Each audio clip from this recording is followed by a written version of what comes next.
En tant que croyants, nous ne sommes pas définis par nos échecs passés, par nos déceptions ou par le rejet des autres.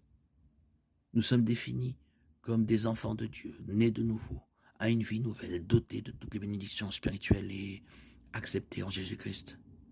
C'est le facteur déterminant lorsqu'il s'agit de vivre une vie victorieuse. Dieu a préparé pour chacun de nous des occasions uniques de traverser toutes choses de cette vie. Nous pouvons soit marcher par nos propres forces, et ce que l'apôtre Paul appelle notre chair, soit marcher par la puissance de la provision que Dieu a faite pour nous par le Saint-Esprit. C'est notre choix. Dieu nous a fourni une armure, mais c'est à nous de le revêtir par la foi. Éphésiens 6, 11, 18.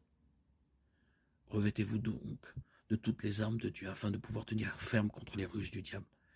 Car nous n'avons pas à lutter contre la chair et le sang, mais contre les dominations, contre les autorités, contre les princes de ce monde de ténèbres, contre les esprits méchants dans les lieux célestes.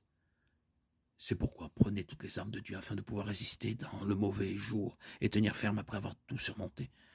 Tenez donc ferme, ayez pour ceinture la vérité, revêtez la cuirasse de la justice et mettez comme chaussure à vos pieds la promptitude à annoncer l'évangile de paix.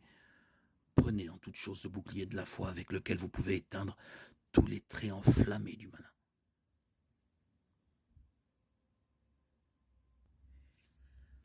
Par conséquent, si vous êtes un enfant de Dieu, vous pouvez être déçu dans cette vie, mais vous devez vous rappeler qu'en tant qu'enfant du roi, ce rejet n'est qu'un obstacle momentané sur la route.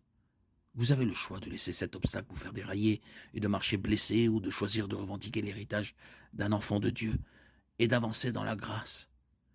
Le pardon des autres et de soi-même est un don que vous pouvez faire parce que c'est le don qui vous a été donné par le Seigneur Jésus-Christ.